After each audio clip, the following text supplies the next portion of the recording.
Due to the global outbreak of the coronavirus, the Voice of America is taking every necessary precaution to safeguard its employees, so our broadcast will look a little different today and in the near future as we reduce our staffing at VOA headquarters here in Washington.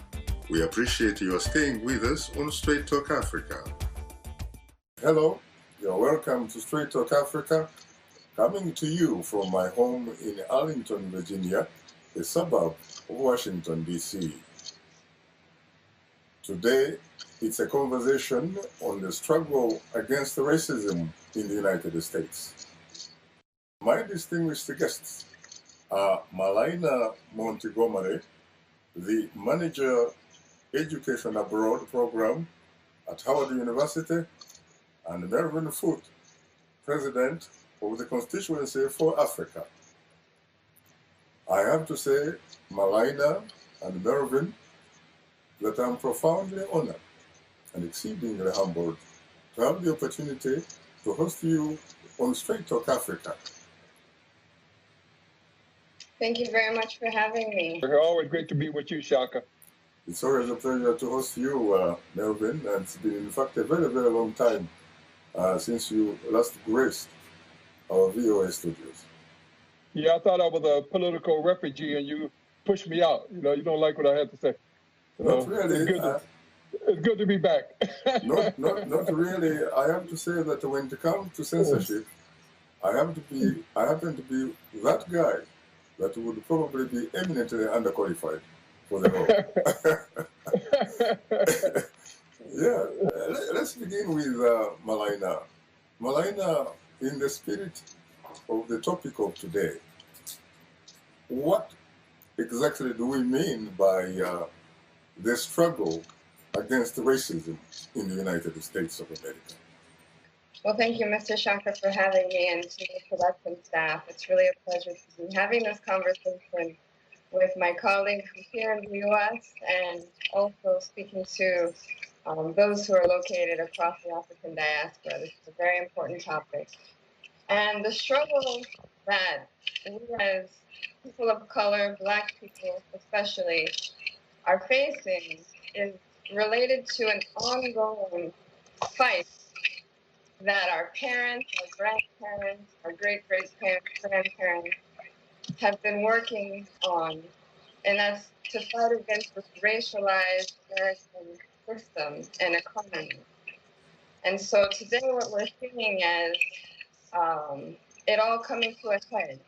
And everyone who has been subject to the oppression of this system is now feeling as though there's nothing to lose. And so this is where the protesting comes, and this is where the collective movement to demand for more is really stemming from this historical system of oppression.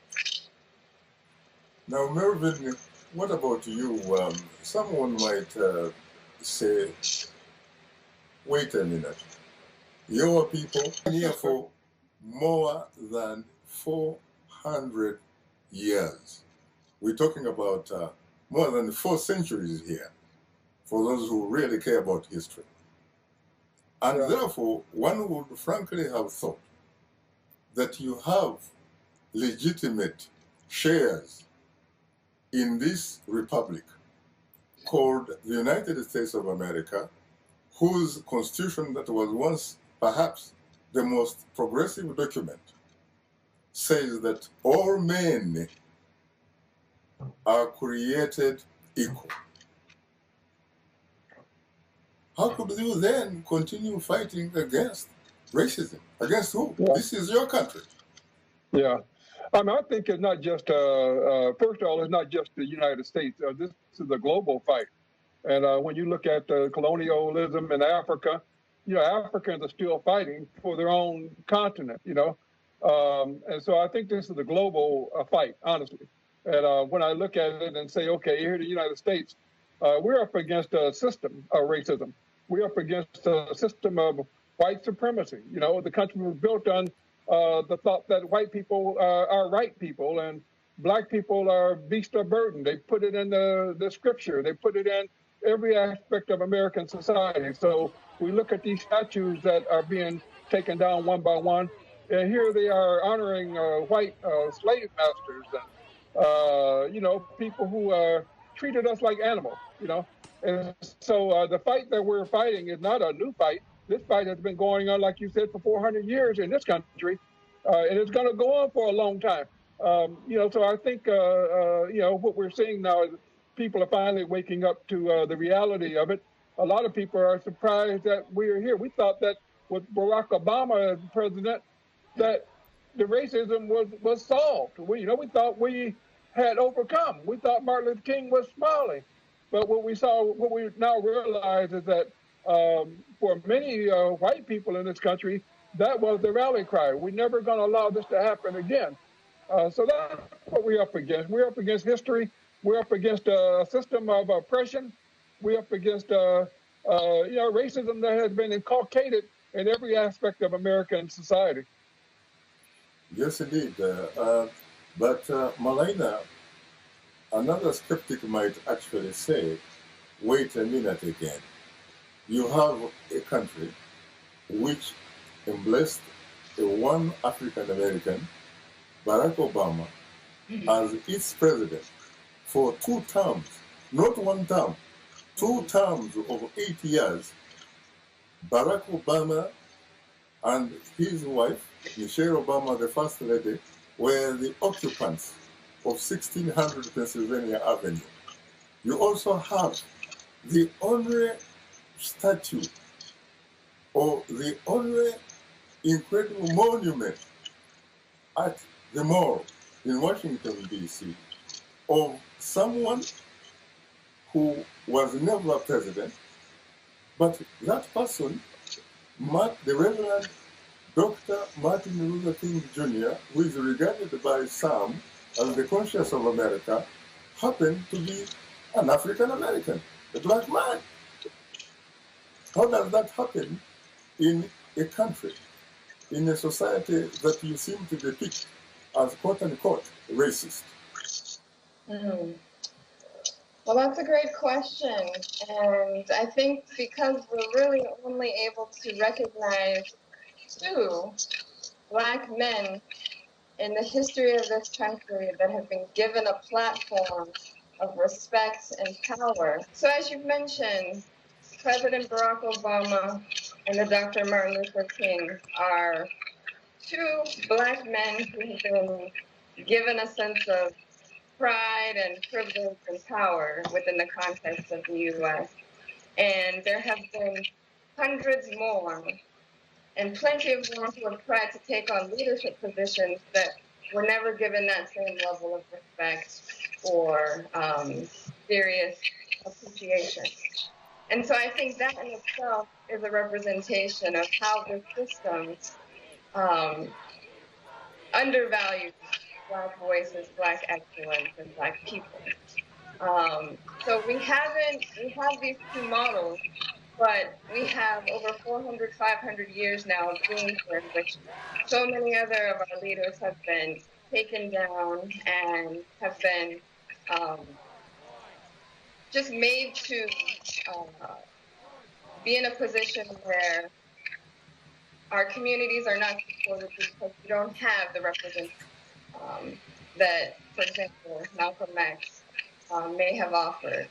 And that's just to mention one more Black man, but there are plenty of Black women as well who are working hard now and have been working hard historically to fight this country. And again, they're not allowed as to be supported and to be placed in positions where we can be visible and seen as role models for one another.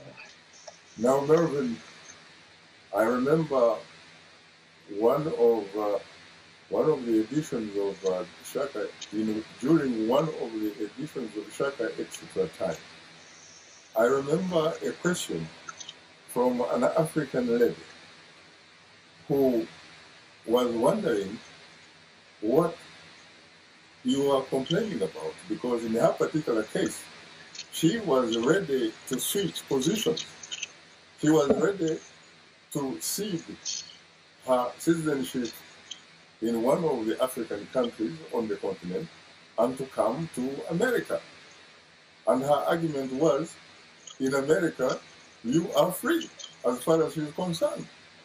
She said, for example, you have had not one, but two secretaries of state in the United States of America. You have had a black man as the chairman of the Joint Chiefs of Staff, a top American soldier, who, of course, as you know, eventually also managed to become the top American diplomat.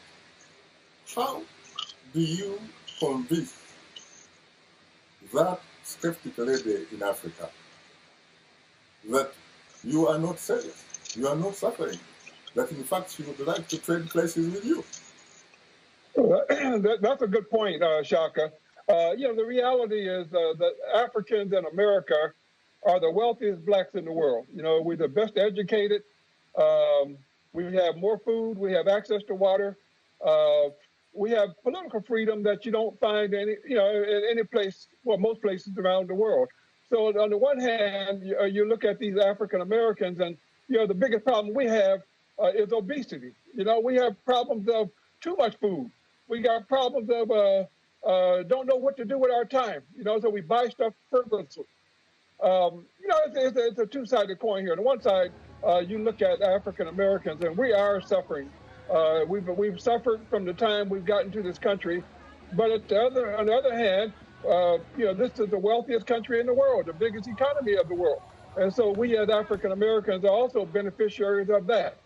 So the question is, should we be satisfied with our second-class status here in this country, or should we be trying to stand on the values of the forefathers of the Constitution, that all men and women are created equal, endowed with certain inalienable rights, and all of this stuff is in our Constitution.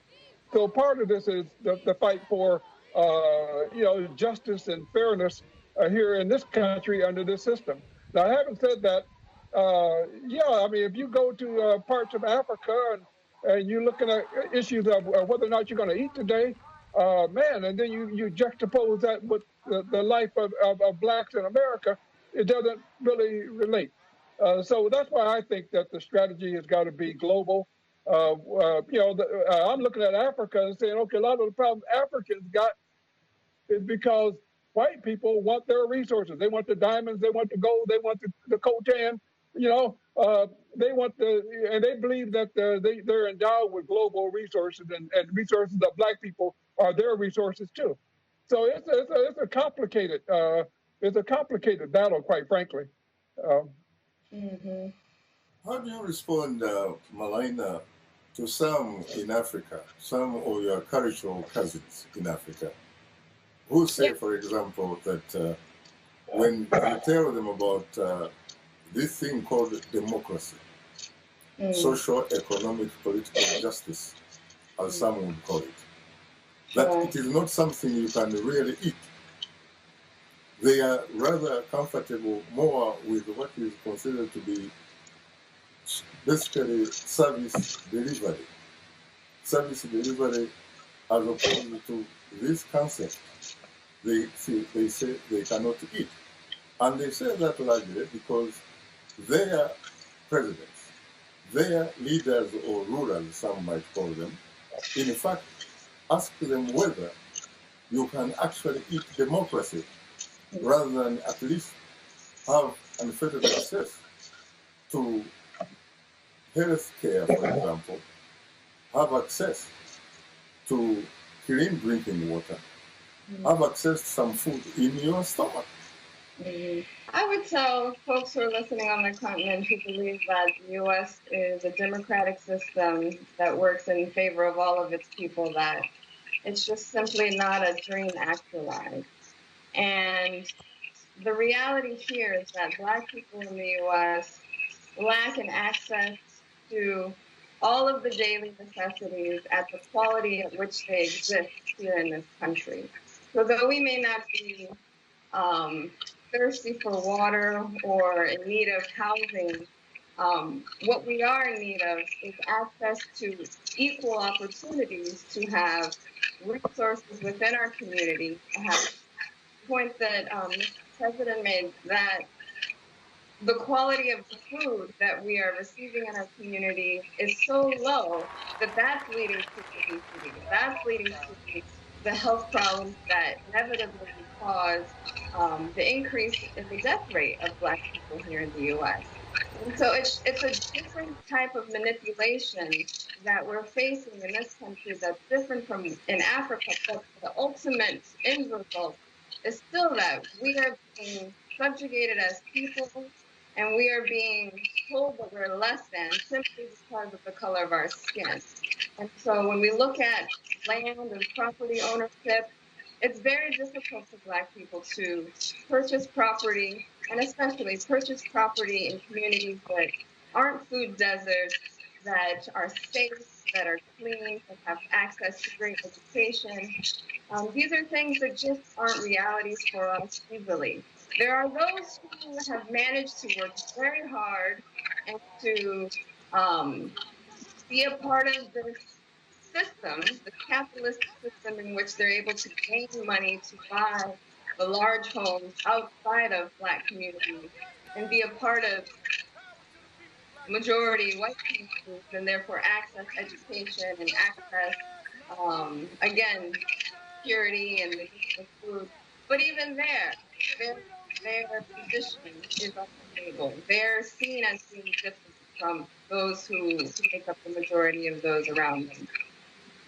So I would say the struggles in the US are different in one way from the struggles in the continent, but at the end of the day, they still come down to greater powers or greater systems, and in this case, the democratic system, being in a position to tell those who are Black skin or brown skin that their well-being, their quality of life is less valuable than those who are in the 1% and 2% who control the system. You know, Shaka, I'd like to add to that, if I can. Sure. One look at how did these Black people in America get here? And we came here as the beast of burden.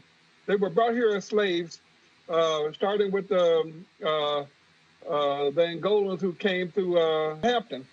And so, okay, the Blacks were brought here purely to work, to clear the land, to help build the buildings, to provide the labor to build this country. And you look at everything from the White House to the Congress. Black people built them, and we did it without payment. I mean, this was we were basically like a horse or a donkey or a sheep. Now, on top of that, the Black people who were brought here, many of the women were raped, and so all of us who are African Americans have some white heritage, from the slavery experience. And so you got all kinds of color schemes.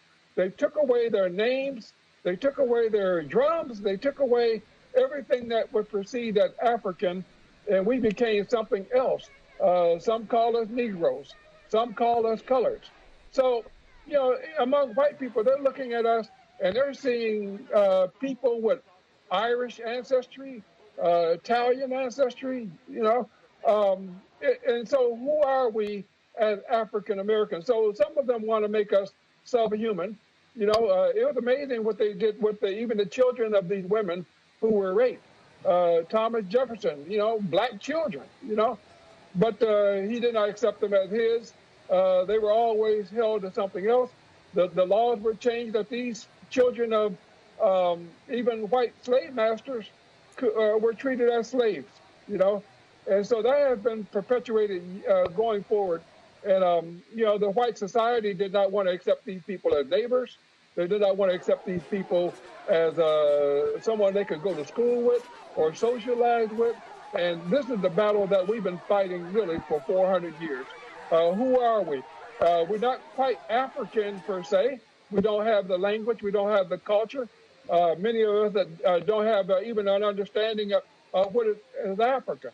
but we're not American either, in the sense that we're not white, you know.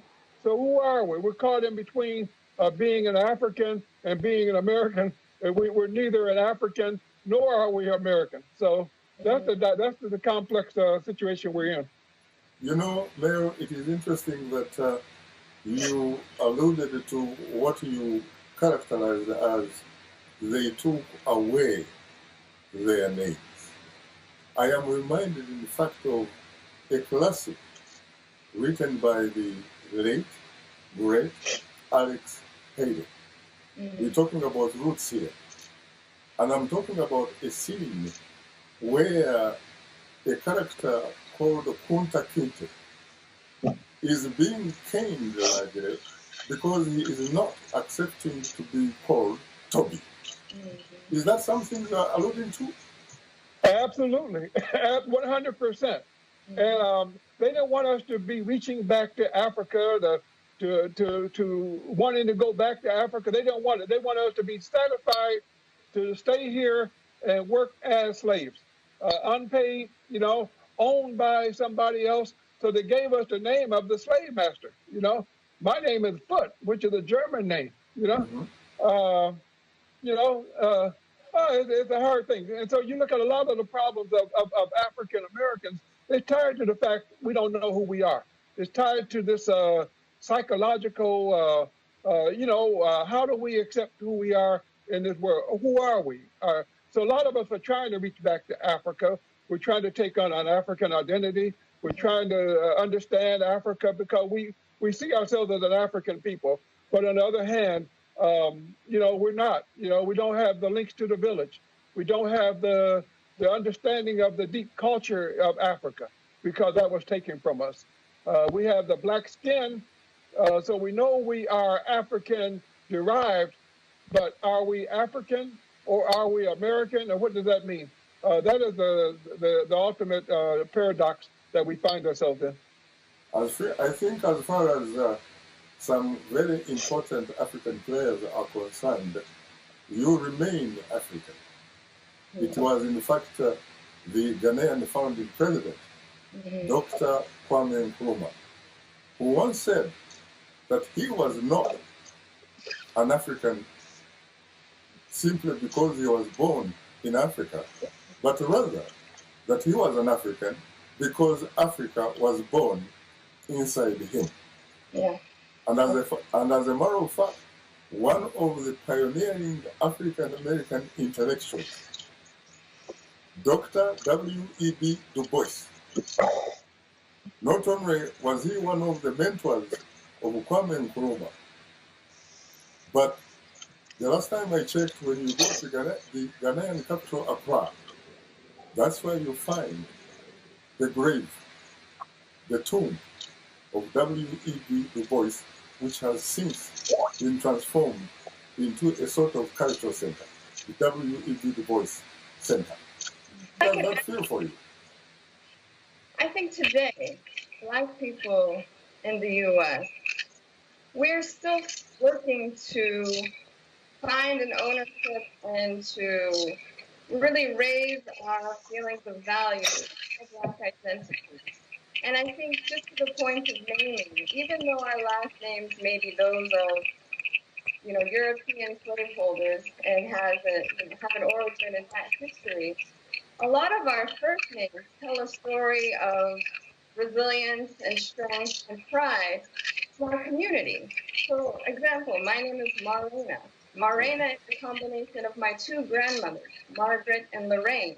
Yes. And this is one example of a name, a strong Black name in which the creativity of our families have come together to give us something of strength, knowing that we have to navigate this world as Black people.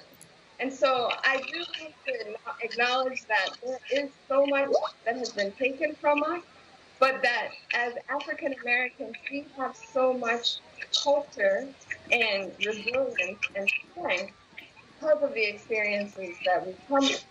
But I will say, kind of in relation to all of this conversation, racism in the U.S. affects all of us as Black people, especially because every single day, no matter really are, no matter what we're doing, no matter what we're wearing, what our hair looks like, we are made to remember and feel that we are Black. And therefore, there's something that is different about us. And so that type of emotional weight that we carry here in the US is very different from anywhere else in the world. And so in Africa, when Black people are the majority, there's a capacity to think more broadly about all of the other opportunities in life, all of the other experiences in life. Whereas here, our Black identity is the lens through which we see everything, and therefore we're always questioning whether what we're doing is perceived in the way that we need it to be, or if it's being judged by external factors that relate to this idea of us being different from us. Melvin, let's walk a bit back to where you said or observed that, or rather told us a little bit the story about how you were forcibly brought here across the Atlantic. That was a long time ago. And in fact, initially, it was during the British colonialism. But later, this republic that called itself the United States of America got its political independence. And it got its political independence on the basis of a very important and at one time known as a progressive document, which was the Constitution. How were your people factored into that important document? Were they factored as people? Were they factored, from what I saw, from what I read, as 2/5 of a person, a human being, or as property?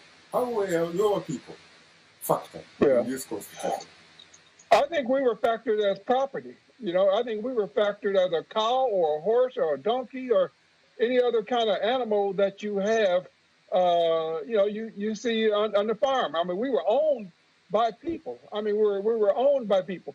The early slaves in the United States were actually Indians. And, the white man thought that, get the Indians to do this work.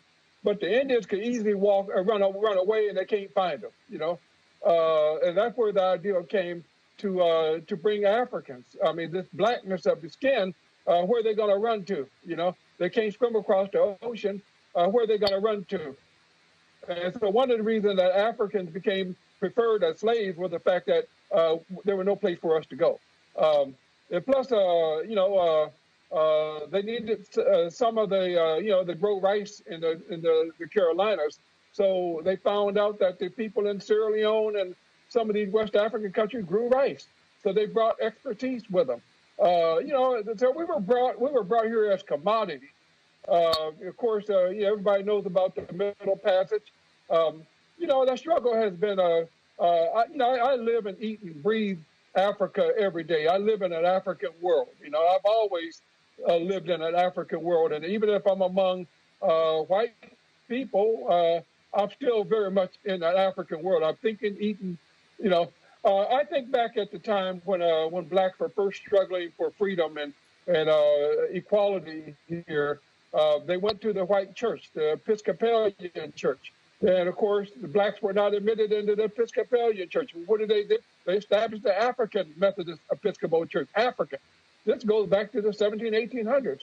The same thing is true of other institutions that go back where African Americans were really trying to reach back to their Africanness.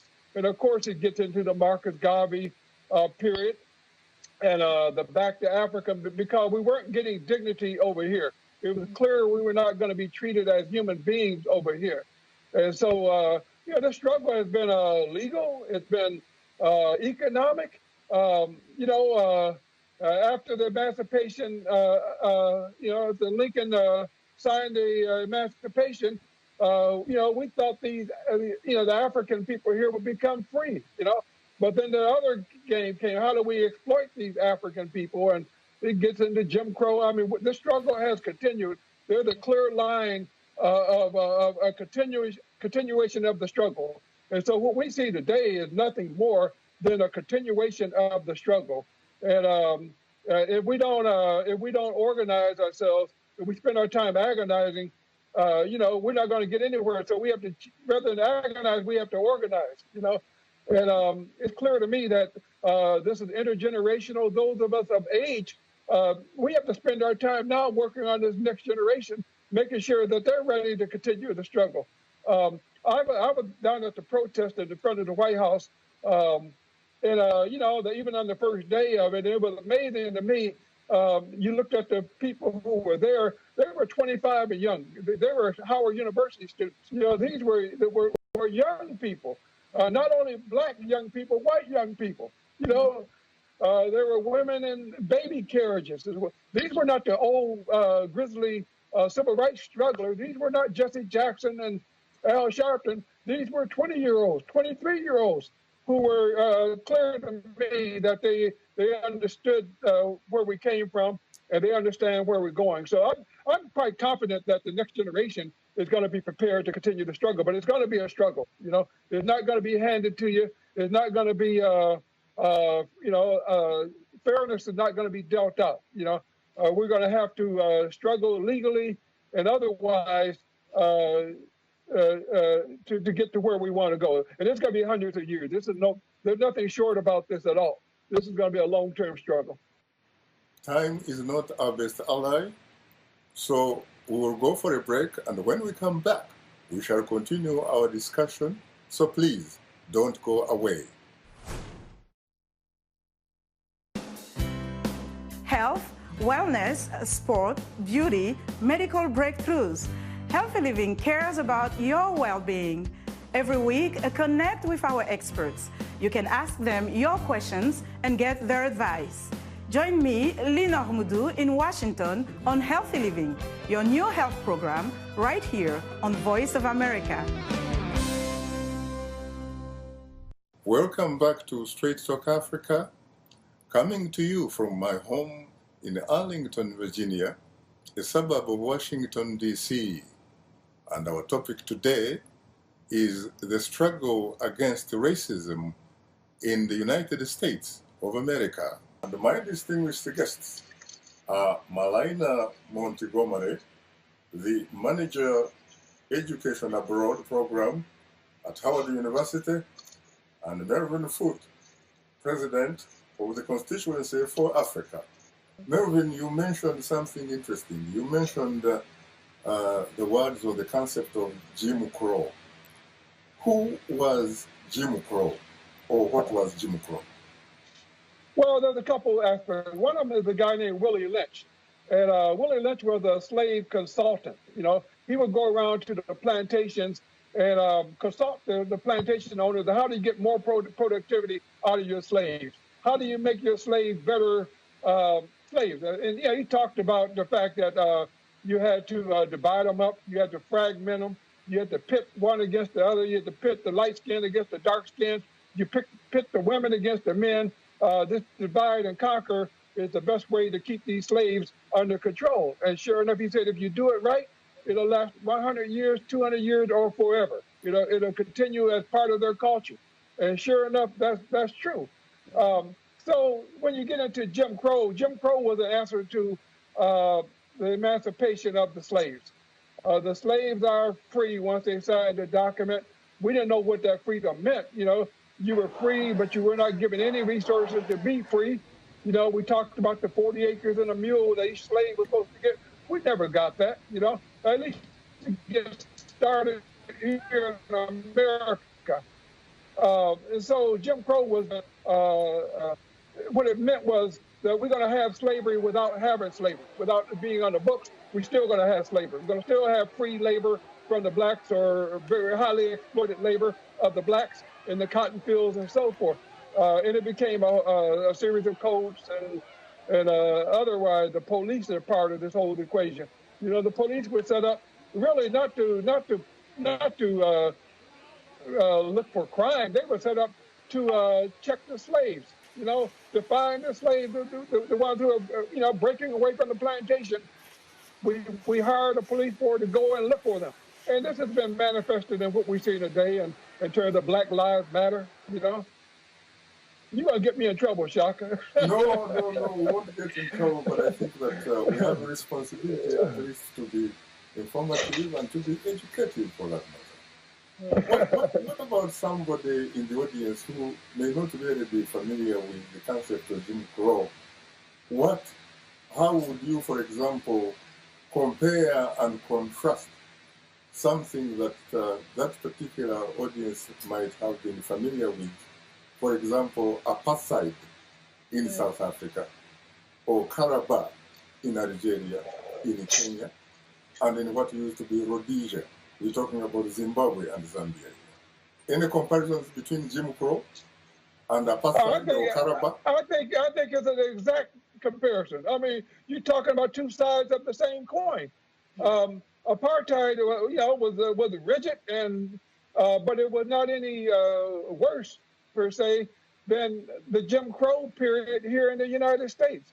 And when I first went to South Africa after Mandela became free and took over the presidency, the South Africans could learn a lot from the African American experience and vice versa. We could learn a lot from the South African experience. We're fighting the same battle, and we call it different names, and there's different people involved in it, but it involved dehumanizing the Black people in order to exploit their natural resources and to exploit their labor, and whether you call it Jim Crow or whether you call it apartheid, it's the same thing. Very interesting. Maraina, how did you then, your people, how did they negotiate their way from the Jim Crow type of conditions to where we are? We're talking, of course, about the civil rights struggle. We're talking about here the struggle, frankly, for being a legitimate citizen that had the full rights of what the Constitution provided for.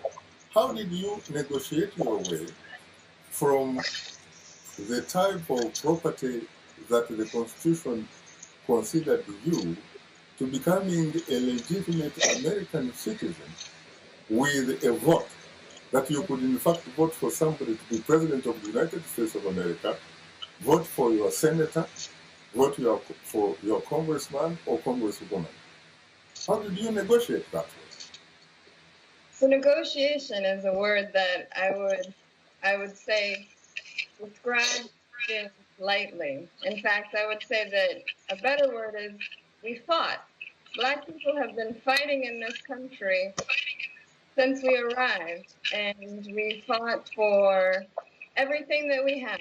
We look at, and we've sacrificed ourselves as individuals for the collective good of our people. So there have been leaders that knew that eventually they would be taken down because of their strength and their voice, but still continue to fight nonetheless because they knew that it was pushing the needle forward for the collective. And I mean, if we talk about politics, Shirley Chisholm, first African-American woman to run officially for the President of the United States.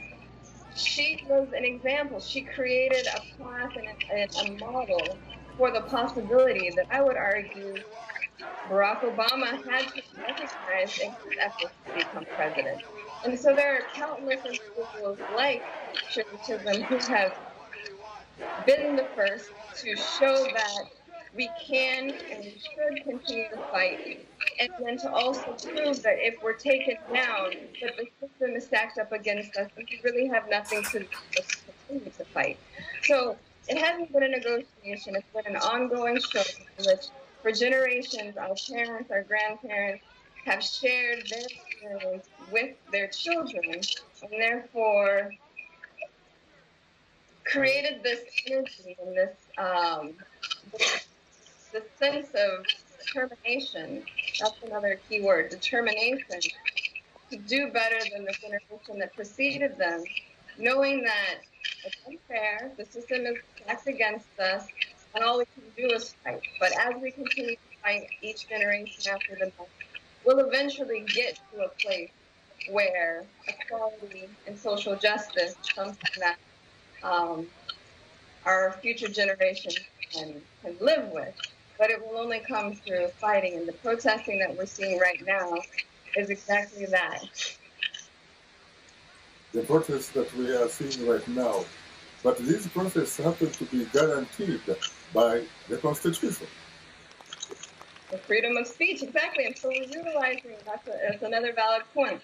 There are systems in which the right to protest, the right to be in conflict with the government and the status quo is illegal. And people are killed because of that, or imprisoned because of creating those actions. And so we're using the tools of the master's house to, in effect, work to dissemble it, as has been said. But what I understand and what I think these protests of today show us is that we, as those who have been oppressed, cannot and should not be the only ones working to fight against the injustices that we face. There are so many of us who are tired. There are so many Black people who have devoted their entire existence. I would argue the majority of Black people have forcefully devoted their entire existence to one cause or another that seeks to uplift and support the collective global Black community. And so as a result, we need, and I think it's important that allies, non-Black, non-brown allies, understand it's their responsibility. They can see, and especially now when everybody is kept indoors because of the pandemic, they can see through videos, through film, through testimonies, through the anger, through the tears, through the pain, that the system is unjust. And for them to stand around in silence is to be complicit and to support it. And so now, because they've had so many years of privilege and luxury to enjoy the fruits of all of our labor, they have the strength to get out there and to fight on our behalf and alongside of us. We're never going to stop fighting. But now we need everyone to be a part of that collective movement to social justice. You know, Melvin, the late Reverend Dr. Martin Luther King Jr. once observed that protests, and I might add riots, are the language of the unheard. Do you agree with him? I absolutely agree with him. You know, last year I decided to go down south. Most of us who grew up in the north, I grew up in Rockford, Illinois. I'm at home now. We came during the Great Migration. We were being chased out of the South. We were being hung. Thousands of Black people were hung in the South simply because they refused to get off the sidewalk, or simply because they might have said something to the boss that they didn't want to hear, and they were hung by the neck. So I took a trip by car through Georgia, through Alabama, through Mississippi, up to Tennessee. It was eye-opening. I had run into Congressman John Lewis before making the trip. John is really out of Montgomery area. I told John I'm going to go down south to get a sense of what went on. He said, "Man, come and see me when you come back. You're going to see a lot." And I saw a lot.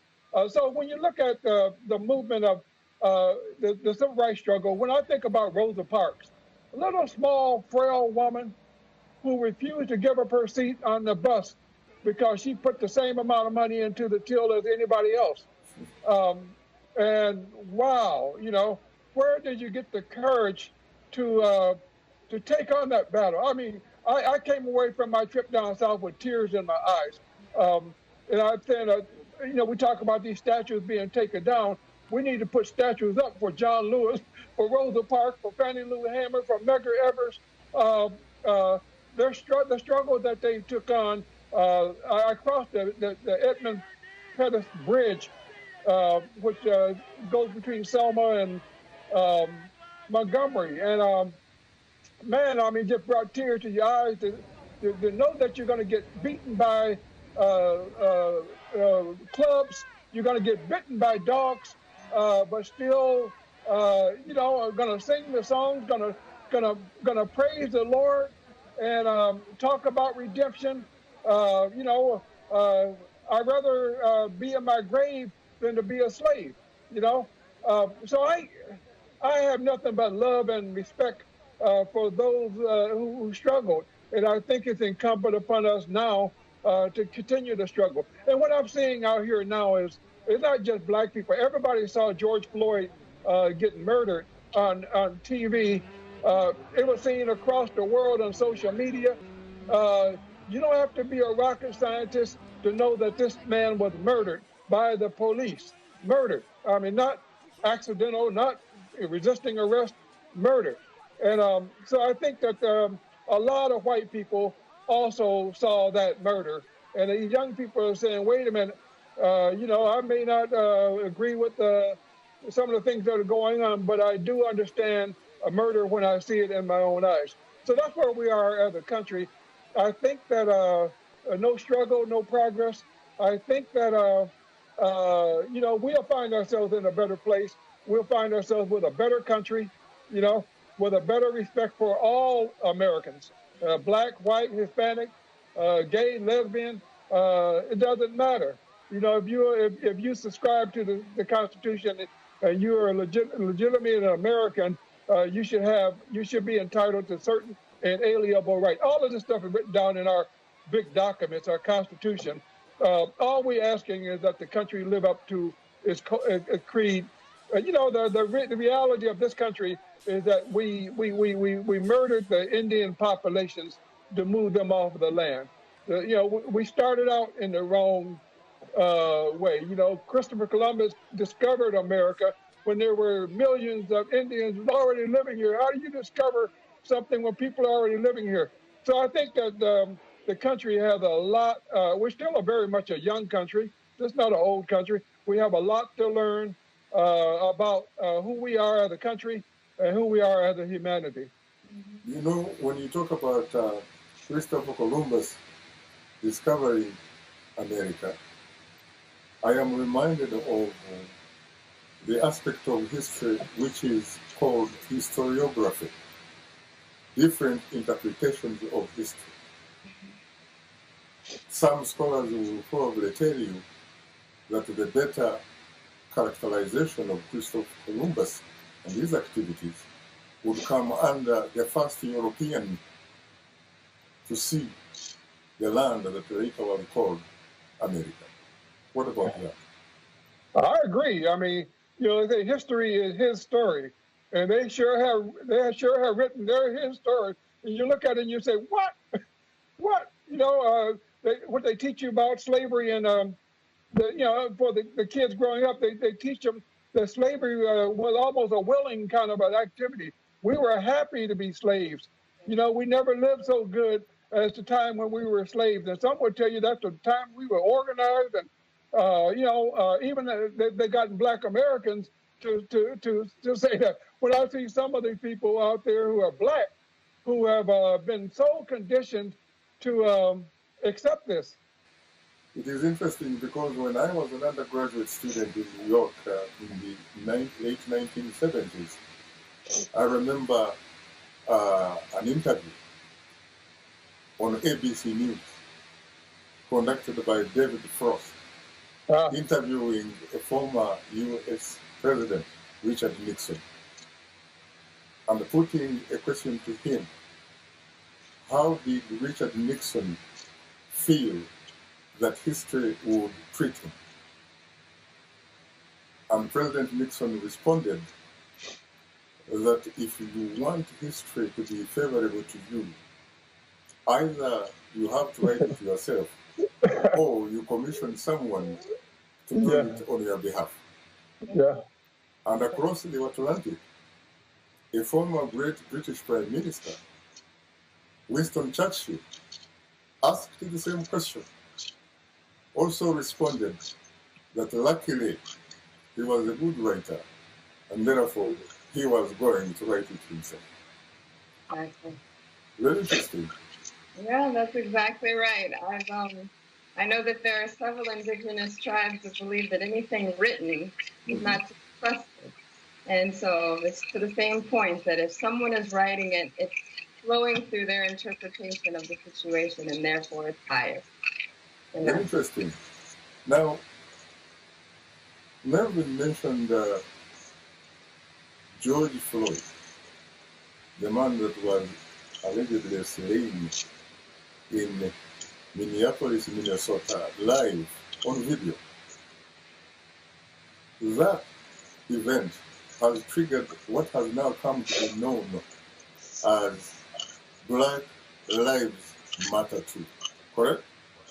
Well, I think it's reinvigorated the Black Lives Matter movement. Okay. It was long established before that of many names, but I think it was Trayvon Martin or Okay, let me put it this way then. That ugly event has reinvigorated there we go. Black Lives Matter. Absolutely. A movement, by the way, at least according to several public opinion polls that I have seen, is favored by a majority of the Americans.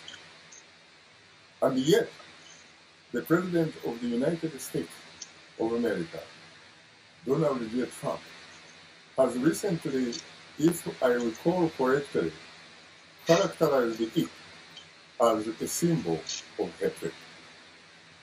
How do you react to that? If correct, how do you react to that? I react to it with pity, really pity for the powers that are governing this country, because it is he is doing what he has done from the beginning, and that's to seek ways to divide the country. I think the name in itself, Black Lives Matter, is a very diplomatic way of the Black community telling the world that we are here and we deserve to live and we deserve equity and justice. It's not saying what the slogans of the past have said, Black Power. It's a very diplomatic way of rallying an entire community, an entire global community behind a simple message that states that Black people are significant, are human, and deserve to not be killed, not to be overpoliced, and to not be criminalized and demonized in any context, but especially in the context of the United States. So I think it's very decisive and it's very politically minded for our president to call the Black Lives Matter movement unpatriotic. I think it's the most patriotic movement that we currently have at the moment, and it's the one that is unifying this country in a way that we've never seen, or that we haven't seen in quite a long time. If I could add to that, we have a presidential election coming up in November, and of course, President Trump is seeking re-election against Joe Biden, and so they're looking at the polling number. They're looking at how do they return to office in the context of the greatest public health tragedy of our lifetime.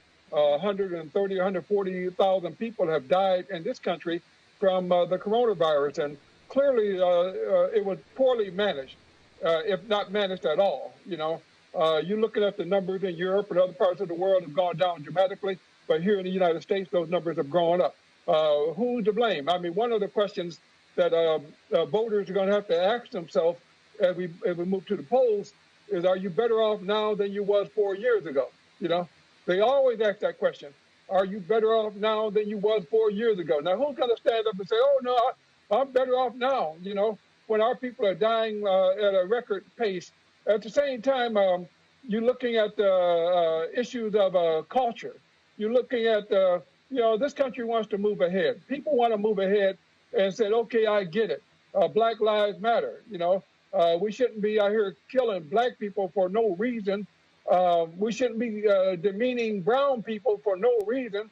So this is going to be the test of whether this country goes forward or goes backward. It's going to be a very interesting election. The president seems to be trying to keep people from going to the polls or registering their vote, because he knows those people are going to vote against him. And so he wants to stack the numbers up so that at the end of the day, he remains the president of the United States. He's also faced with a lot of legal issues that he knows once he leaves power, Nancy Pelosi and Maxine Waters and the rest are going to come for him. What would you say is the relationship between Black Lives Matter and Black Power? I talk about Black Power specifically because I first came across it back in 1968, Mexico City Olympics, where some of the world's fastest athletes were my African American cousins.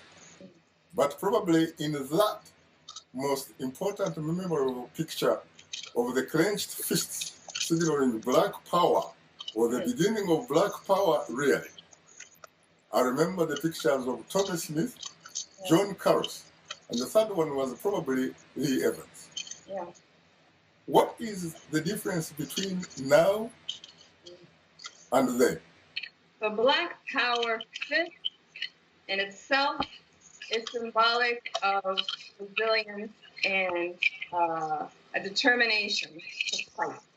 And so it's a very strong phrase with a strong image that tells the world that Black people are overcoming, we're achieving, we're fighting, we're excelling, despite all of the odds that are stacked against us. It's power. Again, back to the Black Lives Matter movement, that's diplomatic. So we've had the movement in the past that told the world that we matter, that have told the world that we're fighting and we're excelling. And I think the movement of today has learned from movements of the past and is incorporating that same energy, but has changed the branding to be more inclusive of everyone, knowing that this is a collective fight. What about you, Melvin? Yeah, I want to, what I remember most about the Black Power movement was James Brown, when he came out with a song saying, "Say it loud, I'm Black and I'm proud." Yes. And every one of us was in the street saying, "Say it loud, I'm Black and I'm proud." Yes. It's a rally cry, and I think that the Black Lives Matter, they picked up on today's social movement. We got Instagram, we got Facebook, we got instant communication. When do we need it? Now or yesterday? No. Well, on that note, our distinguished guests were Maraina Montgomery and Melvin Foote. The Black Lives Matter. That's right. Say it loud. And for that, get better, not bitter, the African diaspora. And please, please remember to keep the African hopes alive.